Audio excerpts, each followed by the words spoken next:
Moon Knight issue 23. Doesn't that feel nice to say, folks, that Moon Knight can make it to issue 23? Great feeling in the world. With the same creative team, too. I mean, this is a McKay and Cappuccio joint still. Amazing. On paper, this might look like a filler issue, but it's actually not. We have things happen in this book that matter to the actual story going forward. Now, we also know with issue 25 coming out very soon, we're going to be jumping into a new storyline of the character. So, feels like this one's going to be wrapped up pretty quickly, which is fine. I mean, it makes sense, and that works. This is the issue where Venom is featured prominently. So that's kind of fun. And like McKay is really good at, he knows how to keep things in continuity, which is exactly what this book is doing. So we open up, there is a series of mercenaries. Their names don't really matter. One of them's Eel, one of them is Thermite. It doesn't matter. They're outside the Midnight Mission. They're like, is that Moon Knight's place? Is that where the kid went? And we see, welcome to the Midnight Mission. My name is Mr. Knight. How may I help you? This time around, the person seeking help is Dylan. Dylan, Eddie Brock's son. That's right. If you are reading this book and you haven't seen any of the current things going on in Venom, Eddie Brock died. His son got the Venom suit. They had like a new makeover where they have chains on their arms, and it's like cool and fun. And it looks great. So we see that I really like this. Dylan's just like, look, my dad said I could trust you if I needed help because you know what it's like to have people think you're crazy, untrustworthy, and unstable. And he's like, yeah, that's pretty true. I'm not going to disagree with that. Who's your dad, though? He's like, well, it's easier if I just show you who I am. And I didn't know I needed a Alessandro Cappuccio drawn Venom until now.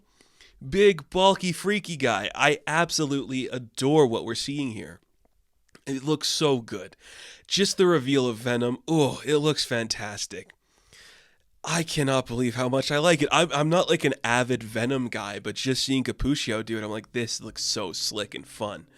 But we cut back to the villains who are just like, should we like go in there? I mean, it's Moon Knight. Like, should we fight him? It's like, hi, I know you're outside my building, and you're after Dylan Brock, so there's two things that could happen. One, you could go home and chalk this up to a misadventure, or you can come and try and take him from me, but I'll let you know. There's nothing waiting for you on the other side of this door but pain and terror, so you don't want to come inside. Dylan's like, do you think that worked? Like, that didn't sound real. It's like, it's fine.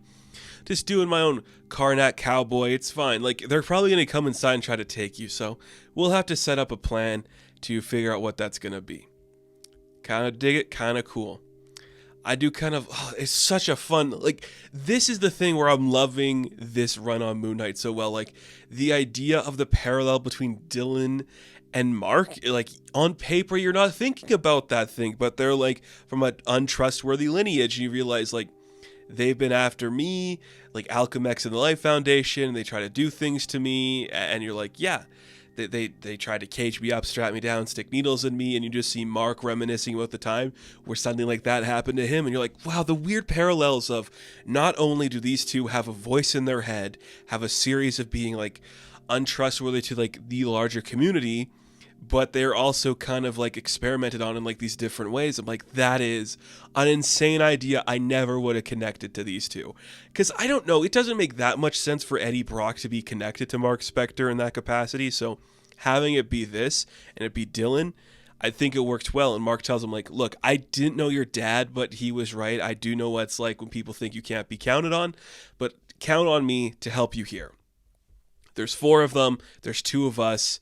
But actually, there's 3 of us because there's you, me, and the Midnight Mission. So Mark lays down how they're going to go about this. Eventually, they're just going to pick them off one by one and scare them with, like, the insanity brewing inside the Midnight Mission, which is very fun. I do like that parallel. It's kind of cool that they walk inside and already, like, the door is floating away. Everything's creepy because we're living in, like, a weird haunted house. It's fantastic stuff. They're like, what do we do? Light them up. It's scary. And then, boom, it's our turn to do something. Beautiful, beautiful page of Moon Knight and Venom jumping down from the ceiling. I am enthralled with every single thing Cappuccio is doing with Venom in this book. I cannot explain it. It looks so amazing and perfect and fantastical. So the one they have to get rid of first is Tangle, because she could be the most dangerous. So if we work on her first, easy thing to handle. Moon Knight's going to take down Eel and Thermite because they're not scary. It's pretty easy. And Blitz could be a problem, but not really going to be. What's going to happen is one of them's going to start freaking out when something happens to them. They're going to start shooting like their lightning or laser powers, and they're going to accidentally do something stupid and hit somebody. And it all goes down exactly how Mark says it's going to go down, which makes a lot of sense. I dig it. It's so fun, and it looks great. It's like this issue is like a fight scene, and you're like, oh, this is going pretty swimmingly. No complications there. We dig it. We're gonna like get a bunch of like moon daggers shot into Eel, knock him down. It looks so cool. This is some of the best work Cappuccio's done. I don't know why. It's just so cool, and Venom's got like the biggest tongue I've ever seen in my life. I'm here for all of it. They knock him down, and Mark kind of goes, well, I could let, the Midnight Mission eat them. This is more of a teachable moment to let the justice happen. And this is where Dylan's kind of like, well, things been kind of weird in the city lately. Like there's like a weird sound thing happening and like picking up weird frequencies, and it's kind of throwing us off our game. You're like, sound? That sounds like the thing that Mark is currently dealing with. He's like, can you follow it, please? So they start to follow the sound. And this is where Mark reminds him that, yeah, this book's actually about Sidney Sarnak right now. He's kind of the key to all the sound stuff, so we're going to go have to deal with him. Where is it? Who knows, but just a couple of panels of Moon Knight and Venom leaping through the city. Cappuccio doing some really cool styles where Venom's doing like some classic Spider-Man poses. His tongue is acting like a scarf half the time. It's always hanging out of his mouth. I just love it so much. And the big billowing cape of Moon Knight, it's such a cool dynamic. You love to see it. So this is how you do it, folks. When you are having like a character tie-in team up book, have them actually impact like the plot in a big way like this, where it's like, yeah, we're hearing weird frequencies. We are like sensitive to sound, so we'll be able to figure out like what's going on. They go to this warehouse. They go inside. They hear some music playing. It's like, yeah, the thing I heard before in the club. That's weird. I don't need to deal with like the goons he has here. I have to find where Sarnak is. So Venom handles the goons while Mark goes to find where Sidney Sarnak is. But it's all a trap. You see, he goes to find Sidney. He kind of gets trapped in a room outside of where Sidney is. Like, this is my panic room. I can't let you come in. But here's what's about to happen. This is what I'm doing, right? I called the police. They're on their way. They're going to arrest me. I'm going to confess to all these crimes because it's easier for me to get arrested and face a criminal offense than it is to let you have me. That is so malicious and cool. I love that idea.